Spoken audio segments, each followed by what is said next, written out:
The following was recorded in front of a live studio audience at the Studio 21 Podcast Cafe.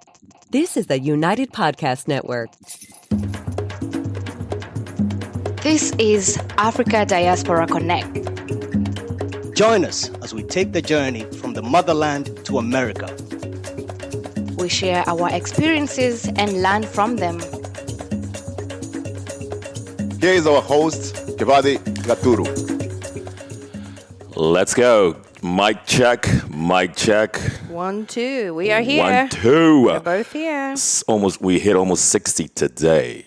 That is amazing. You know what? I think spring has sprung. I keep saying that, and then we get hit with some snow, but I think it's for real this time around. Well, I think where we're originally from, separately, but Australia, Kenya. Yeah.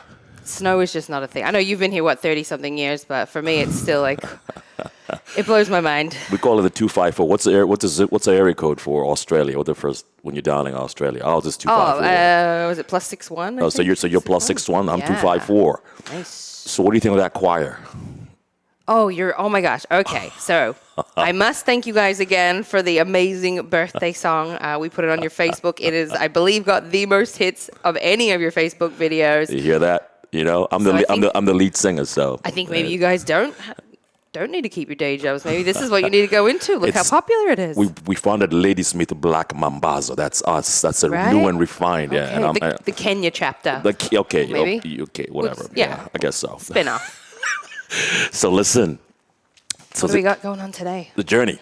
So one of the reasons that we all come to the States from back in the day, it was about higher education. Okay. And there's a history toward this. Back in the 50s, right? In the 50s, late 50s, there was this icon of a man called Tom Mboya. Okay. And he introduced something called an airlift. What's an air? Well, I know what an airlift Basically, it was an airlift from the 254 from Kenya to these United States. Okay. The first corral of students that really made it here was in September of 1959. There were I think 81 of them. The first group of students that left Kenya to come to the United States through this program. And guess who was the most pronounced, who's actually left a legacy in America today? Who would that be? The father to the number 44, the father to Barack Obama himself. Oh, wow. Was part. Imagine that. Imagine. Awesome. So if this program never started, America wouldn't have a Barack Obama. So, America, now you know. Wow. ADC. There you go. Trivia. So, I got this guy now. It's Airlift 2.0. Yeah. This guy has come in and done what he's got to do, and he's taking that program from back when, and he's reliving it in the 21st century. All right. My host today from Zoomland, all the way from Florida himself. My goodness, an icon in himself. Mr. Mwiti, Bob Mwiti, karibu to the Africa Diaspora Connects. I love the introduction, man. That's really good. Seriously, this program, this is what gave America a president back in the 50s. Back in the 50s, and now here you are. So you have some big shoes to fill. You have some really big shoes to fill. Before we get started, let me tell everyone here, listen guys, subscribe to our YouTube channel, Africa Diaspora Connects, man. Find us on Facebook, that's where we are. We're on Instagram, all the links, description. Once you go on YouTube, there's a little arrow. Click that arrow below there. Everything is in there. So, I'm going to pay some bills today. Today's sponsor, once again, Jenga Business Services, LLC, located in Waltham, Massachusetts. All your personal taxes, business, and non-profit tax services. Contact Sam Jenga at 781-799-6105. SBA loans and PPP. Application, contact them. IRS, actuary enrolled, he does it all. Sam Jenga. Mwiti, now it is you, my brother. Now, Bob, karibu sana.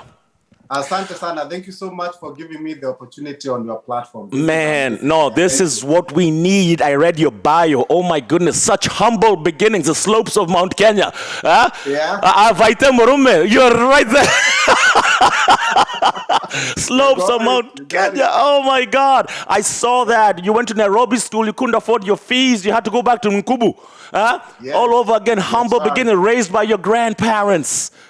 You know what I'm saying? Amazing story. And then finally, you enroll at Strathmore University. So listen, that's a good thing. You know, I never got to the university level, but listen, we're there during the high. So we have that in common right there. So my friend, Padre, it's called Ochuodo. He's the guy, the chancellor. You ever heard that name? Padre. His name is Silvano Ochuodo. You ever heard that name?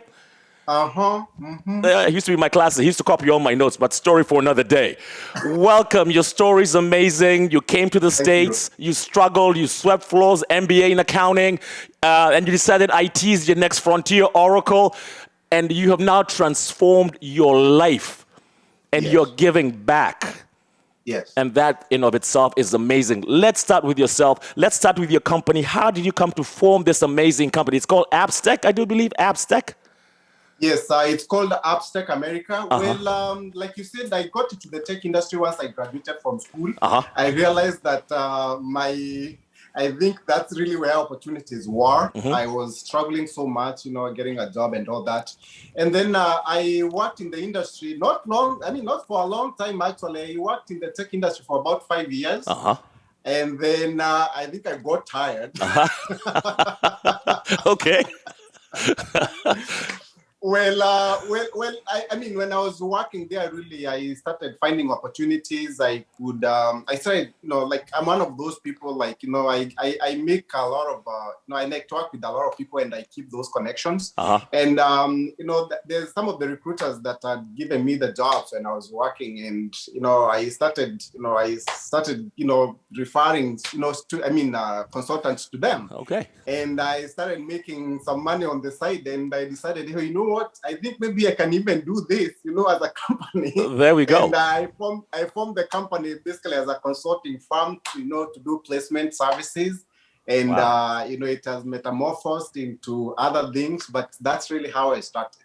In 2017, once I got my green card. Okay, amazing stories. So I'm in talent acquisition as well, so we can share that fact. I'm in talent acquisition, getting that, America needs talent. And I like in one of your shows, you talk about the lack of IT, of IT talent in this here country. You walk around any building, any establishment, who do you see? You see Asians, you see Indians. Yeah, exactly. You know what I'm saying? What it is. They dominate.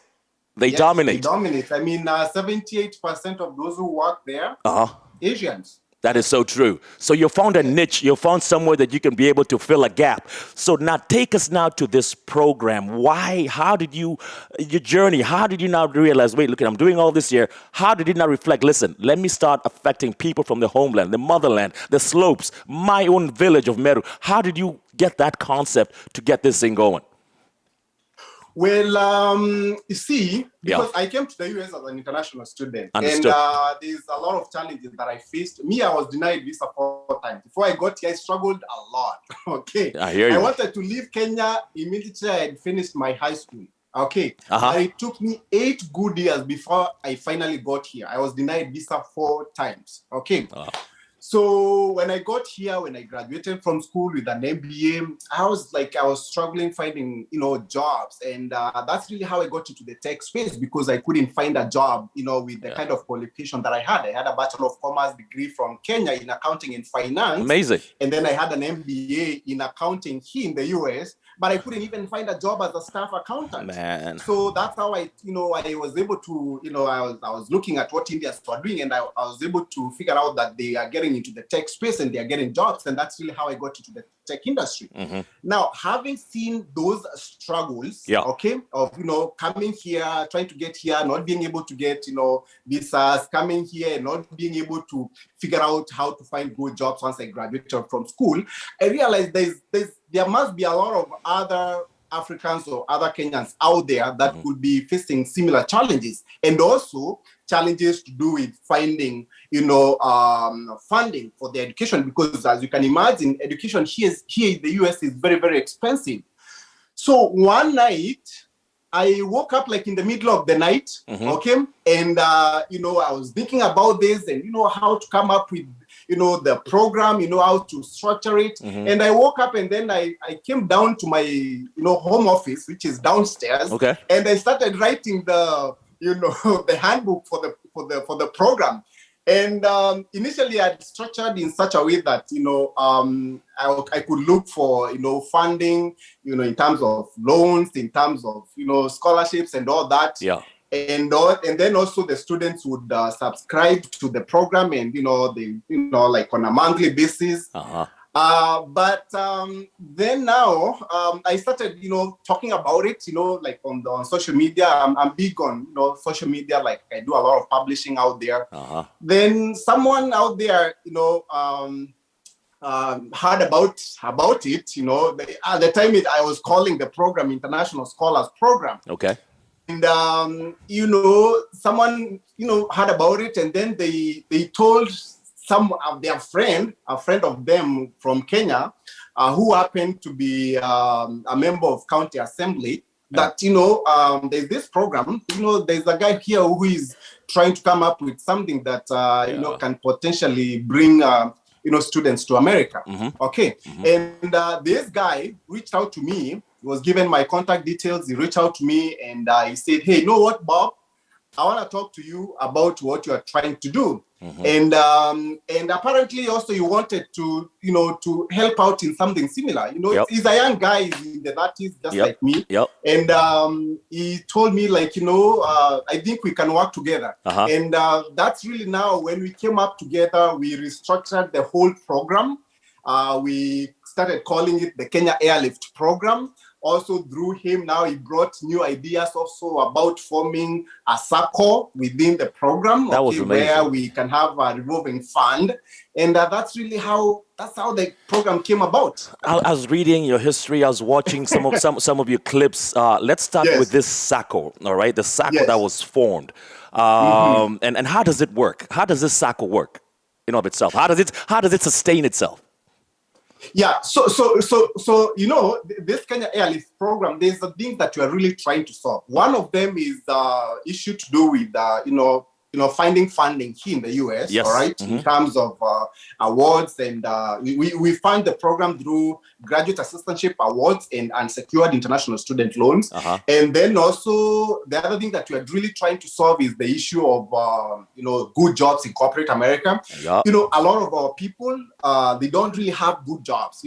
I mean, as Africans, we are one of the highly most educated groups of immigrants in the US. You can say but that actually, again. you don't make a lot of money, even though you are very, very highly educated. Very true. Okay, and most of the time is because, I don't know. I mean, most people, maybe no one told them, how they can get maybe into well-paying jobs in corporate America. Very true. Maybe most of them, they have education, but they don't have the right immigration documents. Because if you don't have the right documents, even if you have a degree, man, you can't really, you can't work in corporate world. And I'm so glad you're saying that, because I actually covered those two specific areas on previous shows: how to land the jobs, how to land the jobs, and also about immigration. We need to understand and learn these things. Absolutely. Go ahead. Go ahead. Yeah. So immigration papers and good jobs in corporate world and getting funded for the schools. So those are the three issues that we are trying to solve in this Kenya Airlift Program. Not just bring the students here, okay? Bringing them, making sure that they get, they graduate and they get good jobs once they graduate from school. And then also making sure that they're able to get papers through employment, because I got my green card through employment. So it's possible. The US government actually gives papers to brilliant, aliens, or they call them aliens. So, if you are smart and you have the right skills, the government can give you green card. So you went through the OPT H1B. Is that what you did? Yes. I went through OPT. I got H1B visa, and then after that, I got the employment-based green card. So I actually preach what I've gone through. Amen.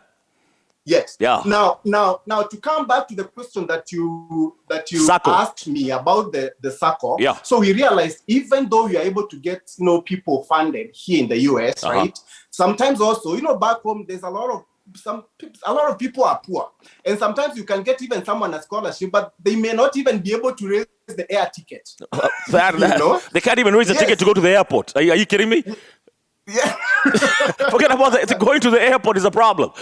Yes. Yeah. So we figured that because that whole process of relocating to the US as an international student, it takes a lot of time and it requires money. Herculean. There's costs that are associated with you studying for your GMAT exams, costs associated with humanization, costs for visa fees, air tickets and all that. So we realized students may need some money still, So that's why we formed the circle, so that we can have a revolving fund where now the students, those who are really, really interested in joining the program, they contribute to that circle. We contribute $1,000. 1,000 shillings or 1,000 shillings or dollars? $1,000. Wow. So they contribute $1,000, and then now the circle, at the time now of relocation, once they get into the program, they've gone through everything, they passed their GMAT exams, we've been able to get them, the schools here, they've been accepted, we've gotten the funding and all that, and they've gotten the visas. Now, at the time of relocation, the circle gives them 3 times as much as what they contributed. So that will take care of their air tickets. Also, it takes care of their, few months of, accommodation expenses and all that. So that's really what the circle, why we formed the circle. But also, because part of what we do in terms of financing for the program, in terms of, tuition, we work with external lenders who offer unsecured international student loans. Empower, what do they call? Is that Empower? Who's that? Empower? What is the name? What was the name? Yeah, we have a lender called Empower. Okay. We also have another lender called Prodigy Finance. So those 2 lenders, they offer international student loans that doesn't require any cosigner. No, they're unsecured. Yes, they are unsecured. All you need to do is to be smart. What's a catch? Oh, just being smart. That's a catch. Yeah, you have to be smart, because what they do, these lenders, they are not stupid. So they know that someone can actually, get the loan and then they disappear. But the way they look at, the way they do the underwriting is that you have to show that you are, because they give you the loan hoping that you are someone who can be able to get a job. Okay. And someone who can be able to get a job, that person should be smart. Okay. And someone who is smart, they should be able to get a very good GMAT score, GRE score. Understood. Okay. So your GMAT or GRE score will count towards whether you can be able to get this loan or not. And that's why we require really, really, really good students in the program. Okay, because they don't just want to lend to just anybody just because you want a loan. Okay, you have to be brilliant. And also, they mostly also support really good programs, and they don't just work with any school out there. They work with really good schools, because they also know that students, for example, who are doing IT related master's program, they are usually really smart students. Yeah. Okay. Yeah. So the chances of lending to the right student or the right candidate, is high when you are dealing with that caliber of students. And that led to my next point, actually. Yes, sir. The underwriting. So these kids have to be smart. So let's go back. What do they have to achieve back in Kenya? They have to be what level? Do they have to be enrolled in university? Are they coming out of high school? What are the demographics of these students coming into this program? And what so for the Kenya Airlift Program, we don't take undergraduate students. It's a purely graduate level studies program. It's for masters, not even PhD. It's master's level. Okay. And the student has to be willing to study an IT-related master's program. Okay. We mostly focus on analytics, business analytics, data analytics, data science. And we do this because of the fact that also when the students are here, we train them on the side as they pursue their masters. So that's why I was telling you, we also want to help them find jobs. But the only way that we can be able to do that also is by training them on job skills when they are here in the US. So as they pursue their masters, we also train them on the side. As a company, we do training programs, okay? We have training programs on robotics, process automation, the latest IT skills. Okay, we have training programs on artificial intelligence and machine learning. We have training programs on Oracle, cloud financials. Okay, so these students, as they pursue their masters, mostly in business analytics, data science, we also train them on these other skills on the side, so that now when they graduate from school, they have the skills that are needed to help them find good jobs in corporate America, which we're going to help them out, because also we do placement services. Okay, now, wow. For a student to be able to handle all that, because it's a lot of work. It is. The student has to be smart, and they have to have scored at least a B in KCSE combined with a second class division in any major. You don't have to have an undergraduate in IT. And for those who are listening, to score that back in the motherland, a B in the motherland and a B in the US are totally different things. Getting a B in the motherland. I'm telling you guys, I have an audience here. Getting a B, getting a B was the hardest thing ever, you know. I was what we call a desk mate. I had a lot of D's. I was a desk mate, but I'm in America. Life goes on. It's not easy scoring a B. So I get it. So that's the cutoff. So that is the cutoff. And then what else do they have to amplify? I mean, it's I'm assuming these are people coming from poverty-stricken families. Yes. Income, you know, if for example, I live in Lavington, can I get into that program and we live in a $10 million house? Can I get to that? Can I come to that program? We don't discriminate in terms of your ability. Why don't you? I think you should. You should discriminate. They shouldn't be in that program. They should not be in that program.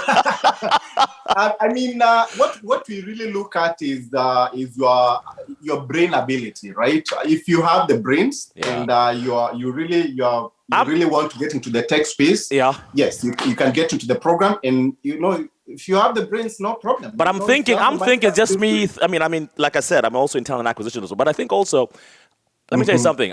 There's no shame in my game. Affirmative action is good. I believe in affirmative action. Listen, I'll take it. You give it to me, I'll take it. And so from this program, yes, you should Meru right there in Kubu. Then you go to Lodwar. And you come to my village called Nganda, somewhere there. If you live in Karen or you live in Muthaiga, I don't see why you should be in that program. That's just my 2 cents anyhow. I'm just saying it like it is.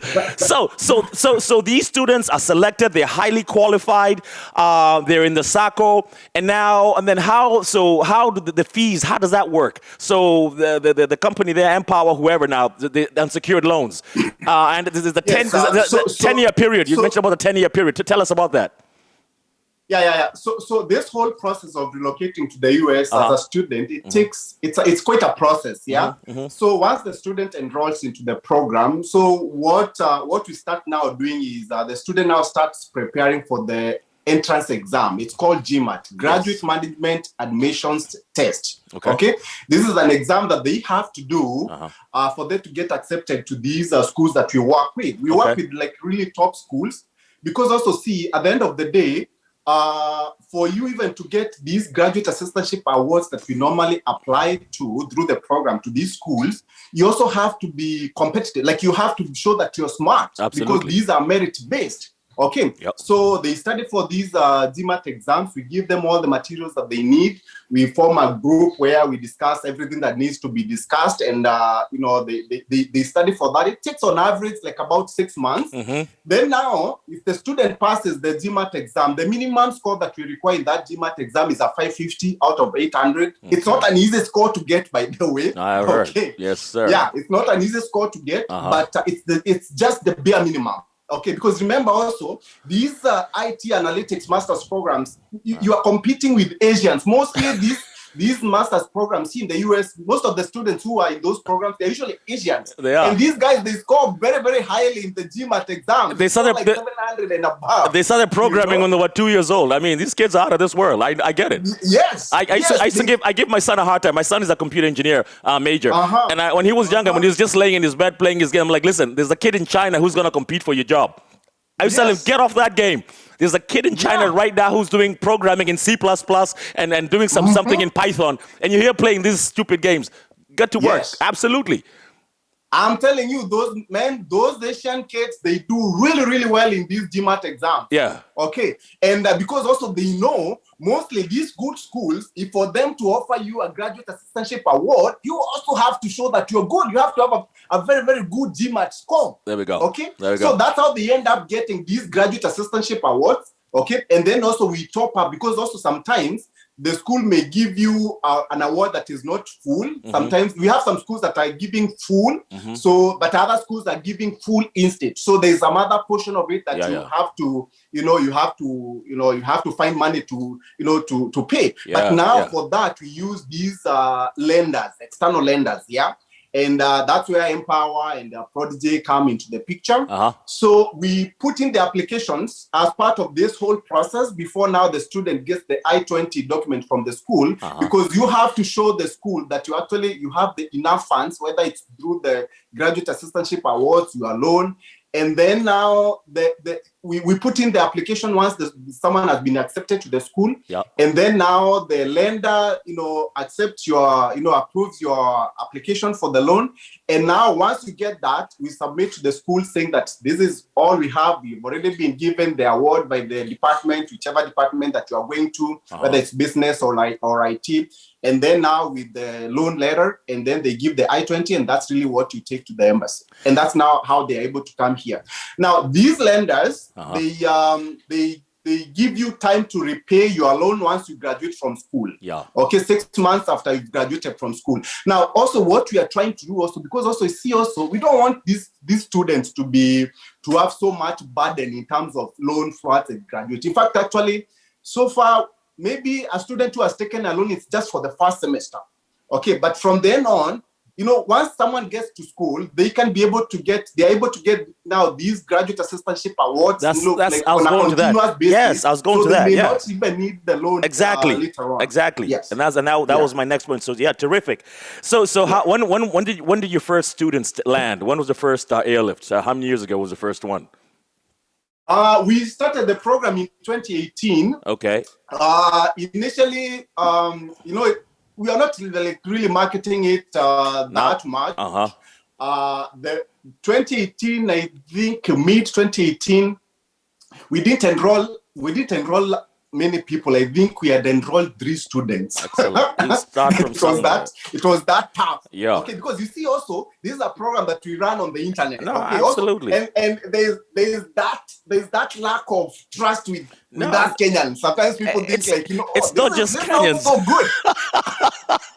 It's not just Kenyans. It's just it is what it is. You're trying to scam us. Yeah, man. I mean, this is what you have to deal with.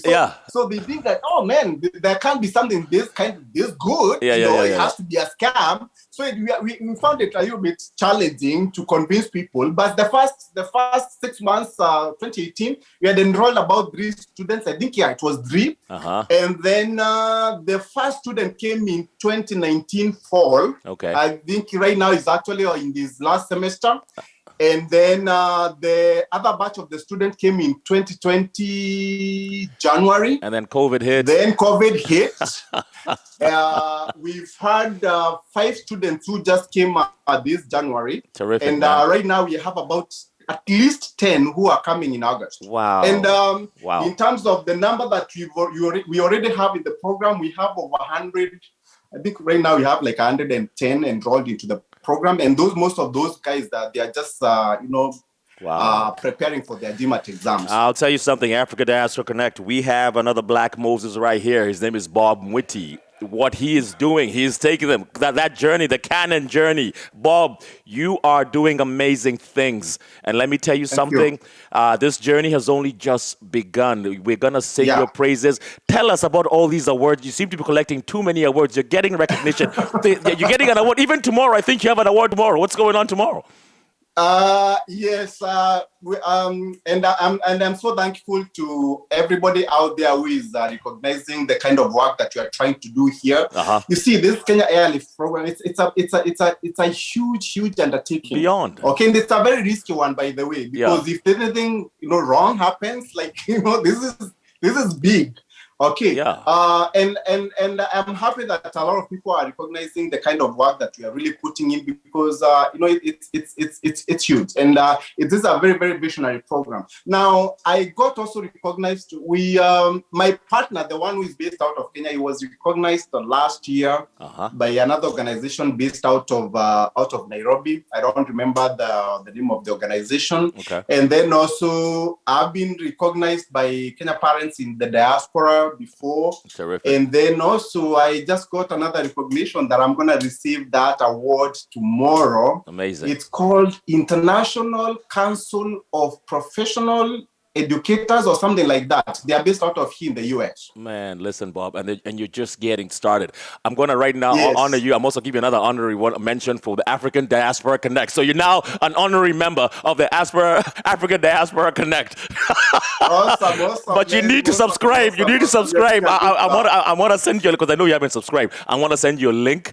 You're going to hit on that subscribe button. You're going to be part of the African Diaspora family. I'm going to get you into our little network of folks over there, because we have a lot of questions. And guess what? The foundation of us, that we're so many of us. Yes. And there are those of us. There are those of us who are getting to now come to understand and to meet one another. Because you and I, if we sat down, you and I, we can exchange. So, because like I said, talent acquisition, IT, that's my thing. I work for a Fortune 100. There's so much that we could even talk about. Maybe a program whereby some of your students could be able to apply for internships in a lot of these great organizations. And that's the connections we need. We need to really work on that, all of us here, and figure out where this journey leads. Man, guys, this African diaspora, man, this journey, once again, every time I come to the studio, and I have my audience here, man, and I keep talking to Chrissy here, it's okay, I always think, how am I going to beat the last one? Because you know how it is, Chrissy, the bar is set so high, right. But every time I come across a guest like you, and I'm like, you know what? Damn, we did it again. We did it again. Bob Mwiti, man, amazing things. And one last thing. Now, I'm from a village. I'm from a village called Kiambu. What can I tell my Kiambu people? Because we even have a WhatsApp group. I would like some of my Kiambu boys and girls to join this program. Where can we start? What do we need to do? What do I send? Do I send you a link? I even know the governor is on that group. Even the governor, John Nyoro, is on that group. You know, how do we start? How do I start? Because I want us to sponsor a few of my Kiambulites in there a little bit. Some materials. Awesome. Yeah. So for anybody interested in the program, they can actually go to our website. Once you get to the website, you can just be able to navigate and be able to figure things out over there. The website is www.kenyaairliftprogram.com. Program as in program. Yep. Program.com, not the other way around. We write program back in Kenya. Got it. So it's www.kenyaairliftprogram.com. And we're going to have that in that description. I keep saying below, and then everyone starts looking up. We're going to have all that information ready for you up there, Bob. Absolutely. Africa Diaspora Connect, man. Another journey, another day, another vision. We're changing lives one person at a time. We're encouraging, we are invigorating, we're doing it. And with folks like yourself, you know, this is where it's at. And for those viewers out there, if you have a story to share, please volunteer yourself. You know, we're here to listen. We're here to work with you. We're only getting started. Bob, this is only month 7 for us. This is our 7th month. We just hit 1,000 subscribers maybe a month ago. We're in diapers. We're still in diapers, man. Awesome. But you watch this space the same way we're going to watch your space. We're going to work together. The sky is the limit. That's awesome, man. I mean, hitting 1,000 subscribers, it's not easy. I mean, I'm on YouTube also. I think I have like 1,300 or something like that. And it took me a while. And I think you're doing some amazing We are. Like we talked the other day, if you have the right content out there. And I keep telling my team, content. We're going to wind down, Bob. Content. We're going to wind down anything, any other nugget you want to share before we wind down? Anything you'd like to add on? I mean, not much really. I mean, the only thing that I can say probably is because a lot of our people out there, they really don't embrace IT that much. They should. And I've seen this a lot. And I would like to encourage people out there to get into the tech space. There's so many opportunities in the tech space, man. I mean, if you're out there and you're smart, right?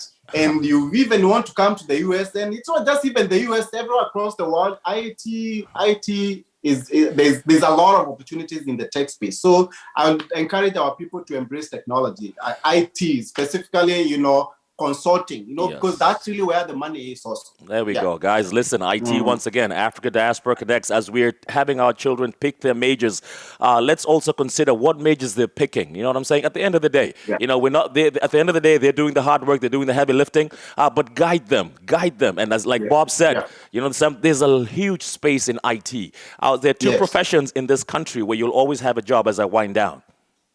A nurse or someone doing something in STEM. And that's also part of nursing. So guys, pick your majors right. Mr. Bob Mwiti, we're going to follow your journey. We want to hear your success stories. We can't wait for the first graduate to come out of your program to highlight that. May the wind be at your back. Thank you so much, and Seize. thanks for giving me the opportunity to be in your platform. Thank you so much. Seize the day. Carpe diem. Thank you, my brother. Africa Diaspora Connect signing out. I'm your host, the one and only Kibathi Gaturu KG. Bondsman saying sayonara. Later, man.